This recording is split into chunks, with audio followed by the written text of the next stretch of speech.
La Segunda Guerra Mundial. Millones de personas participaron en ella. Durante este periodo, la mayor concentración de poder estuvo en manos de los líderes de 3 países: Reino Unido, Estados Unidos y la URSS.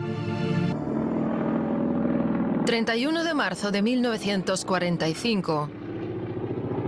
Un avión de la Real Fuerza Aérea Británica aterriza en Crimea. A bordo, una persona importante, la esposa del primer ministro del Reino Unido, Clementine Churchill. Era un regalo que Winston Churchill le hizo para su aniversario, ya que al día siguiente cumplía 60 años. Era una mujer muy entusiasta, con una activa actitud cívica. Después de que Alemania atacara a la Unión Soviética, Clementine Churchill creó el Fondo de Ayuda a la Unión Soviética. El pueblo soviético se sintió realmente agradecido a esta mujer.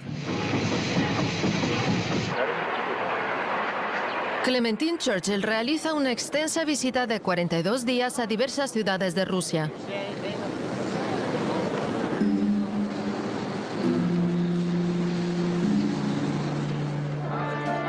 Lleva equipo médico a los soldados del Ejército Rojo.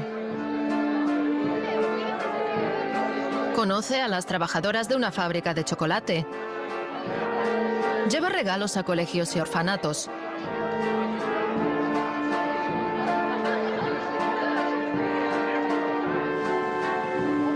Estas son imágenes únicas de su encuentro con los pioneros del famoso campamento de verano infantil Artek.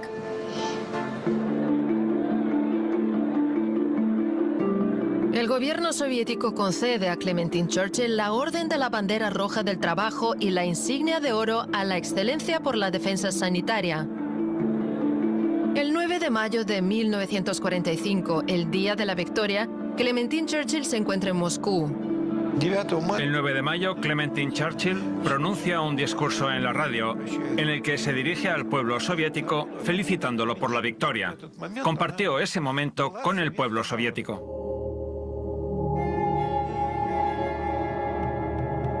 Mientras tanto, su esposo Winston Churchill planea una nueva guerra. De acuerdo con la operación impensable, el Reino Unido y Estados Unidos prevén atacar la URSS junto con 12 divisiones alemanas supervivientes el 1 de julio de 1945. La mente de una persona normal tal vez no pueda comprender giros tan complejos. Cuando, por un lado, alguien envía a su querida esposa a la Unión Soviética y, por otro, da la orden de preparar un plan para hacer la guerra contra ese país. La fecha oficial del inicio de la Segunda Guerra Mundial es el 1 de septiembre de 1939. Aquel día, las tropas alemanas atacaron Polonia. Pero el reparto del mundo arrancó antes.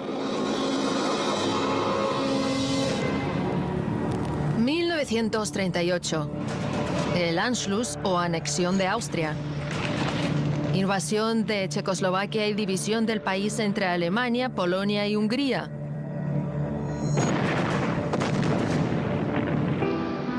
El Reino Unido y Francia, aliados de Checoslovaquia, la sacrifican en aras de la paz con Alemania nazi. En el reparto de tierras checoslovacas participan también Polonia y Hungría. Polonia, como una hiena hambrienta, se unió al saqueo y aniquilación del Estado checoslovaco. El presidente de Estados Unidos, Roosevelt, no se opone ni al Anschluss de Austria ni al reparto de los territorios de Checoslovaquia. Estados Unidos no quiere mezclarse en el conflicto europeo. El mundo se precipita hacia una guerra a gran escala, pero los únicos políticos europeos que se dan cuenta de ello son Churchill y Stalin. La Unión Soviética llamó a garantizar la seguridad de Checoslovaquia, incluso por medio del envío de tropas soviéticas a Checoslovaquia. Pero Polonia se negó a darles paso por su territorio, traicionando de hecho a su aliado geopolítico.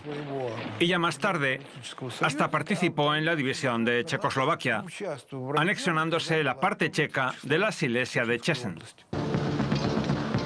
En Múnich, el Reino Unido y la Alemania nazi firman un pacto de no agresión. Con ello, la estrategia de apaciguar a Hitler llega a su apogeo. Les he traído la paz, anuncia con orgullo a los británicos el primer ministro Chamberlain al volver de Múnich.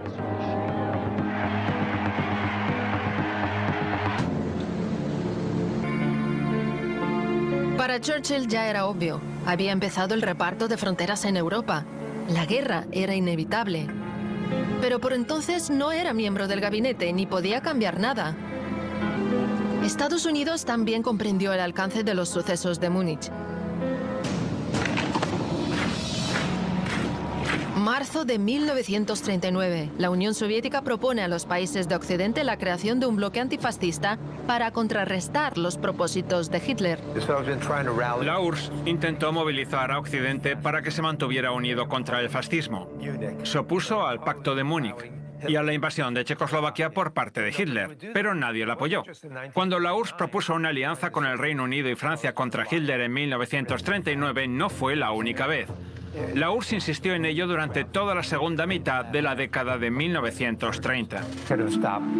Habríamos podido detener a Hitler y evitar la Segunda Guerra Mundial porque Hitler era débil por entonces y lo sabía. Iba de farol y suponía que Occidente no le haría frente. Muchos en Occidente esperaban que se limitara a dirigirse al este, así que en los años 30 la URSS fue el país que con más firmeza se opuso a los nazis. Las negociaciones entre la URSS, el Reino Unido y Francia para la creación de un bloque antifascista llegan a un punto muerto, ya que al mismo tiempo se celebran negociaciones secretas entre los británicos y los alemanes. A cambio de garantizar la integridad del Imperio Británico, el Reino Unido le daría a Hitler luz verde para actuar en el este. Para que el Reino Unido viva, Rusia debe desaparecer. Stalin lo tiene claro.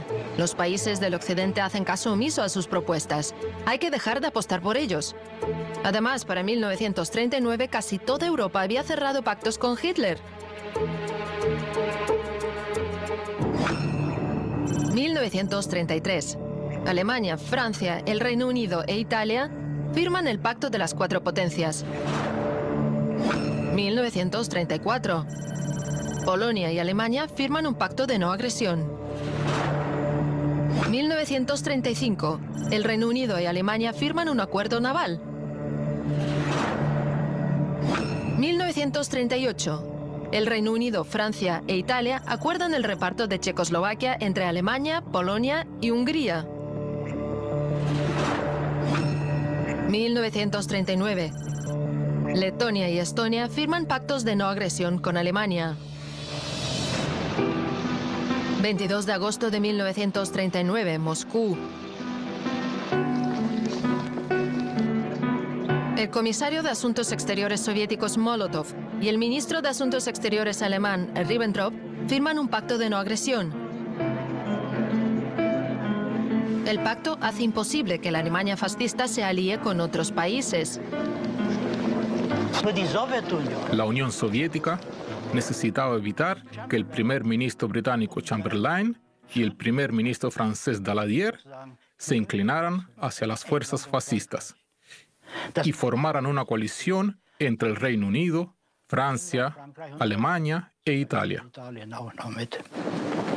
Estados Unidos continúa su política de apaciguamiento del Japón fascista. Los estadounidenses abrigan la esperanza de que Japón se vuelva hacia la URSS. El 26 de enero de 1934, Polonia es el primer país europeo que firma un pacto de no agresión con Alemania, el Pacto de No Agresión Germano-Polaco. Junto con Alemania, Polonia planea un ataque a la URSS.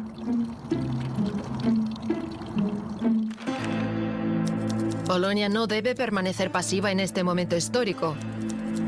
El principal objetivo es el debilitamiento y la derrota de Rusia. Pero el 1 de septiembre de 1939, Alemania ataca a Polonia. El gobierno polaco huye cobardemente al Reino Unido. Polonia deja de existir como Estado. Solo entonces, 3 semanas después, Stalin introduce sus tropas en Polonia, que ha perdido su condición de Estado.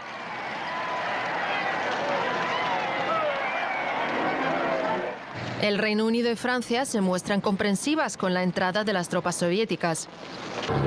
Al mismo tiempo, Roosevelt, en su discurso a la nación, promete no interferir en la guerra y aplica la ley de neutralidad. Durante este periodo, Estados Unidos muestra una clara hostilidad hacia la Unión Soviética. En la primavera de 1940 se suspenden todos los contactos entre ambos países. 10 de mayo de 1940. Las tropas alemanas entran en Francia y un mes después Hitler está en París. Gran parte del territorio está ocupado. No hay ejército. La política de apaciguar a Hitler del primer ministro Chamberlain resulta un fracaso y este dimite. El 10 de mayo de 1940, día del ataque a Francia, Winston Churchill se convierte en primer ministro de Gran Bretaña. 13 de agosto de 1940.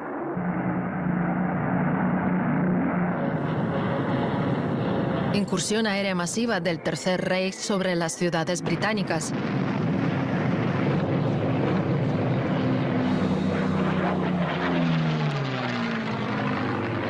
La noche siguiente, 80 aviones de la Fuerza Aérea Británica atacan Berlín.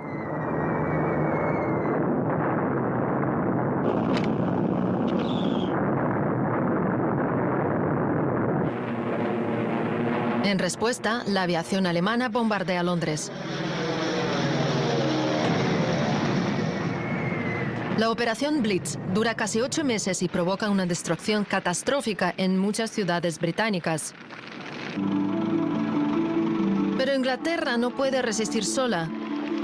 Y por eso Churchill pide ayuda a Roosevelt. La guerra es la guerra y los negocios son los negocios, dicen en Estados Unidos. A cambio de promesas de ayuda, Estados Unidos intenta hacerse con la Marina Real Británica y al no tener éxito reclama el uso de 8 bases militares británicas en el Océano Atlántico a cambio de unos viejos destructores de la Primera Guerra Mundial, además de hacerse con las islas británicas del Caribe. No hemos recibido de Estados Unidos nada que no hayamos pagado. Tan solo en 1940, el Reino Unido paga a Estados Unidos 4.500 millones de dólares en efectivo, un monto enorme en aquella época. Cuando Roosevelt empieza a dudar de la solvencia británica, envía un buque de guerra a Ciudad del Cabo. Allí se guardan 50 millones de libras en reservas del oro del Reino Unido.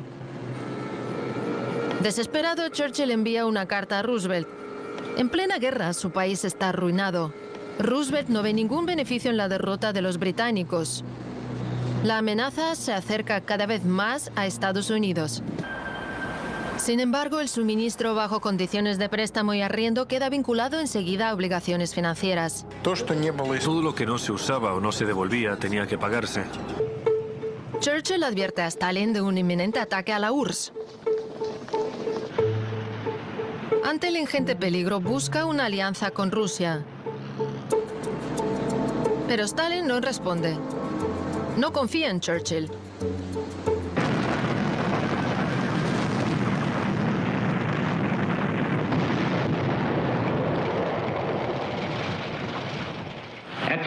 Hoy, a las 4 de la mañana, Hitler ha atacado Rusia. La amenaza para Rusia es una amenaza, tanto para nosotros como para Estados Unidos. 2 días después, el presidente Roosevelt también manifiesta su apoyo a la URSS. Pero en Estados Unidos actúan también otras fuerzas. Harry Truman, en un discurso ante el Senado en diciembre de 1941, declaró: si los rusos ganan, ayudaremos a los alemanes, y si los alemanes ganan, ayudaremos a los rusos. Así se destruirán mutuamente. Esos eran los ánimos en Occidente en aquel momento. Era algo peligroso, destructivo. Roosevelt alerta a Stalin de la intención de Japón de atacar a la Unión Soviética. Pero los servicios de inteligencia soviéticos informan que aún no se ha tomado una decisión sobre el ataque. Es crucial que Estados Unidos haga entender a Japón que en caso de ataque apoyarían a la Unión Soviética.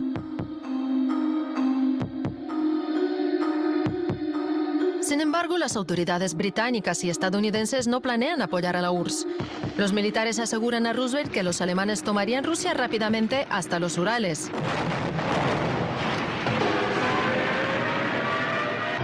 En sus memorias, Churchill recuerda que 4 de cada 5 expertos de la oficina de guerra estaban seguros de que Rusia sería derrotada en pocos días. Mientras tanto, el Ejército Rojo encaja un terrible golpe. Los rusos son el primer adversario serio.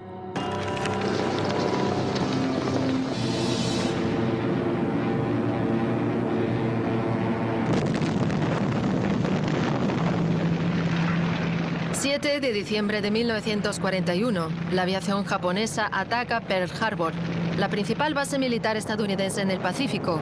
Estados Unidos entra en la guerra.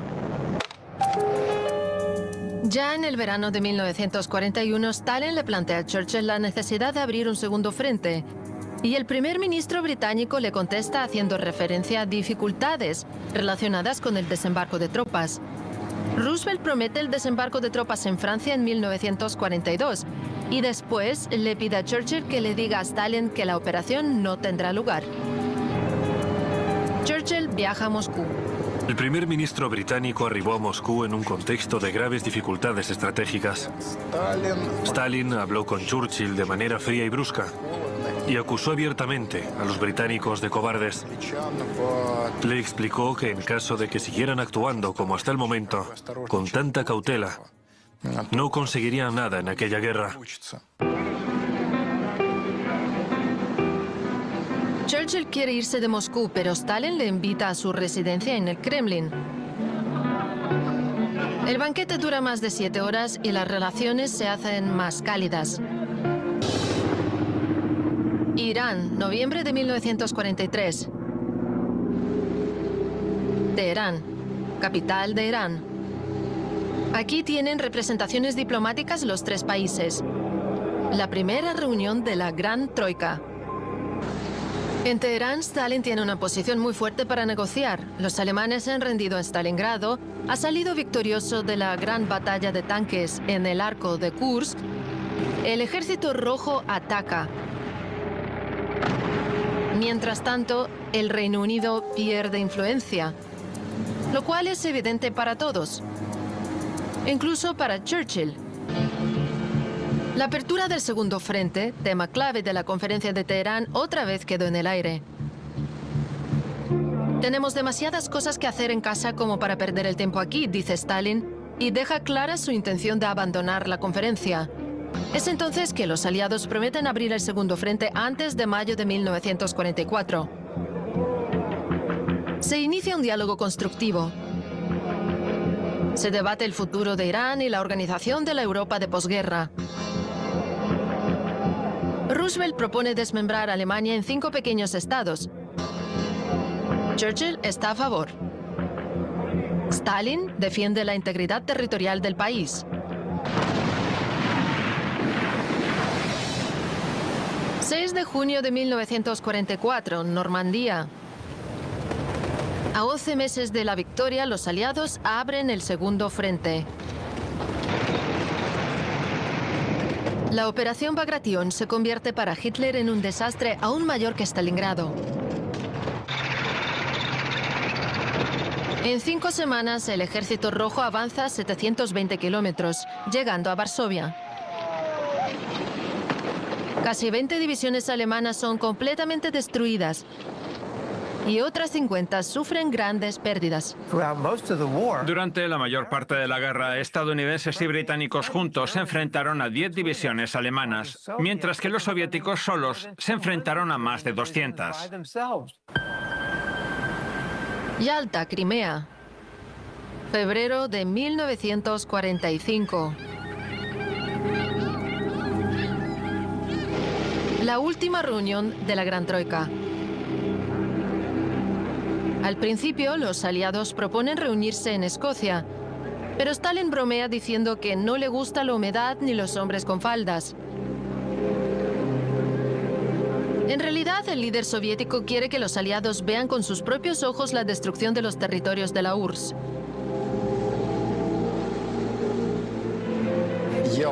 En Yalta la reunión comenzó con un resumen de los éxitos alcanzados por el Ejército Rojo en el frente oriental, cosa que impresionó enormemente a los aliados, pues no podían presumir de lo mismo.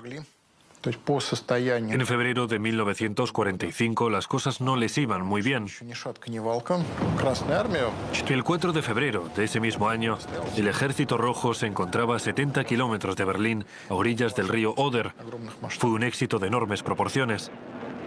En Yalta hubo reuniones abiertas que fueron cubiertas por la prensa y hubo otras cerradas en las que se acordó que 2 o 3 meses después del final de la guerra en Europa, la Unión Soviética le declararía la guerra a Japón.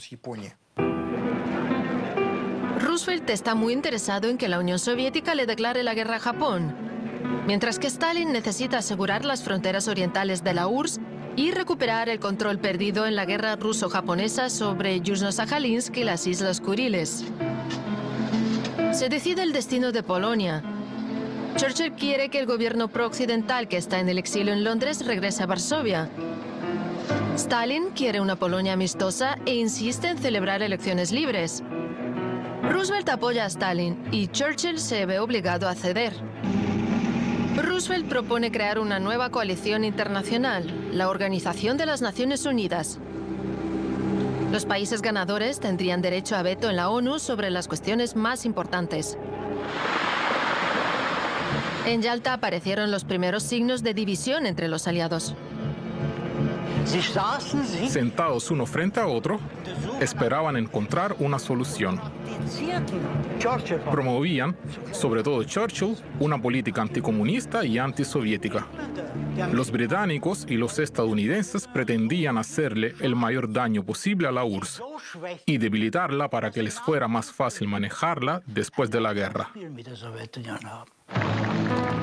Un mes más tarde, en marzo de 1945, los aliados comienzan negociaciones secretas con Alemania sobre la rendición de sus tropas en el norte de Italia.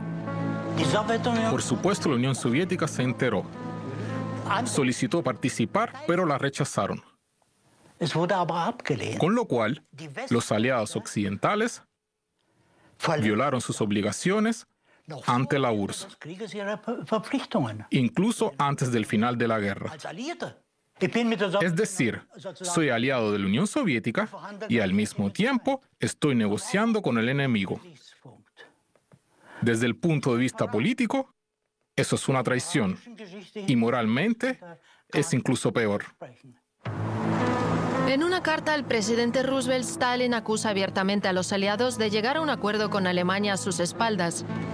Un Roosevelt ya gravemente enfermo le contesta: «Está usted mal informado».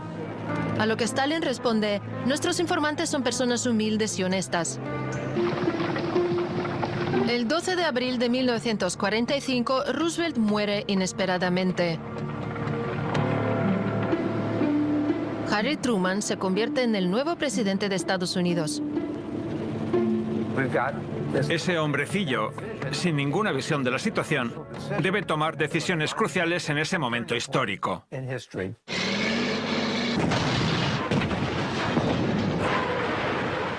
El 30 de abril de 1945, la bandera roja es izada sobre el Reichstag. Hitler ya ha muerto. Su sucesor, el almirante Dönitz, empieza a negociar con los aliados sobre la capitulación en el frente occidental y traslada allí sus divisiones. Al mismo tiempo, a principios de abril de 1945, Churchill ordena al Estado Mayor elaborar un plan para una posible guerra contra la Unión Soviética. Los militares británicos estaban tan estupefactos por esta tarea que la llamaron Operación Impensable. Es decir, la consideraban una locura absoluta, imposible, pero a pesar de ello, la cumplieron. Stalin, al recibir esta información, le ordena al mariscal Zhukov que despliegue las tropas hacia el oeste. A los aliados les queda claro que un ataque sorpresa no resultará. Churchill, como ya se sabe, movilizó a los prisioneros en el norte de Alemania para que dirigieran sus armas contra la Unión Soviética.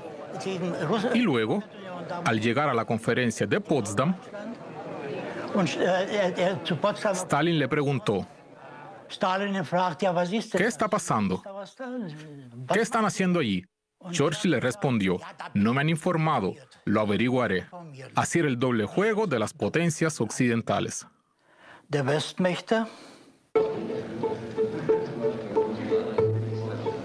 El doble juego continúa. Alemania capitula el 7 de mayo en la sede del comando estadounidense en la ciudad francesa de Reims.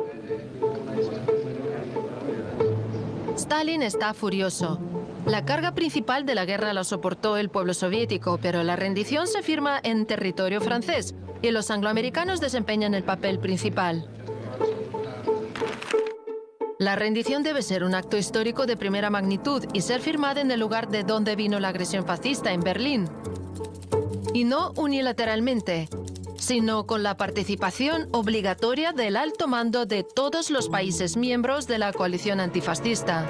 Los aliados se ven obligados a aceptar, acuerdan considerar como preliminar el documento firmado en Francia.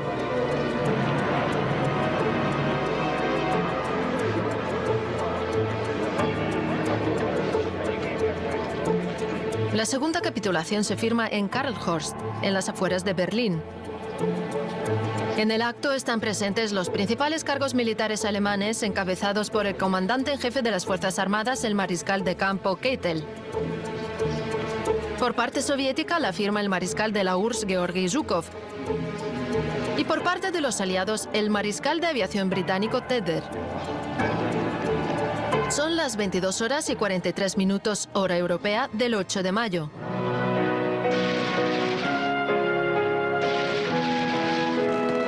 En Moscú son las 0 horas 43 minutos del 9 de mayo.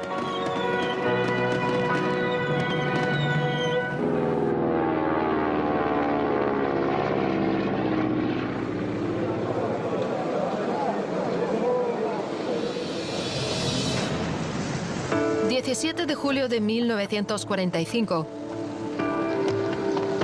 Conferencia de Potsdam.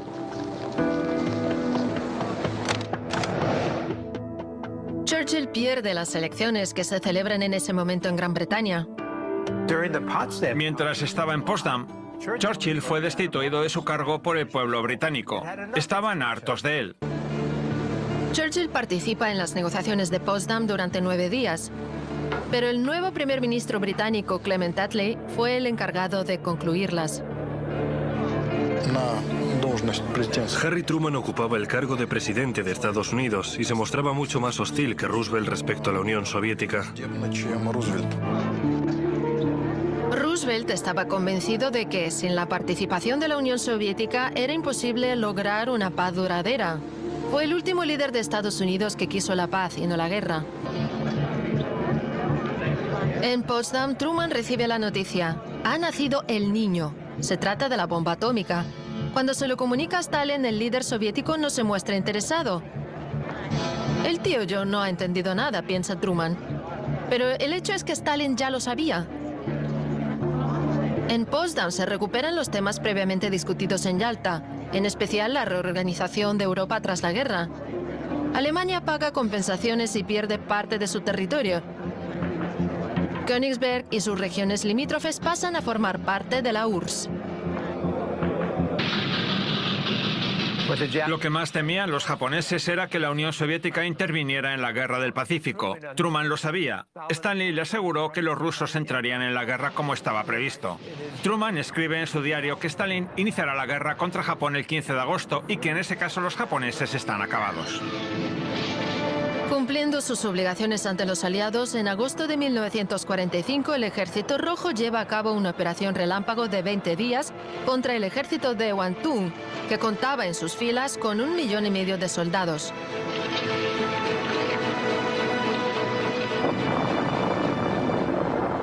Aunque desde el punto de vista militar no estaba justificado, Estados Unidos arrojó sendas bombas atómicas sobre las ciudades japonesas de Hiroshima y Nagasaki. ¡Basta! Ya no nos interesa la alianza con los rusos y podemos incumplir nuestros acuerdos con ellos. Debemos hacer como si los acuerdos de Yalta no existieran. Un año después, el 5 de marzo de 1946, Churchill pronuncia su famoso discurso de Fulton.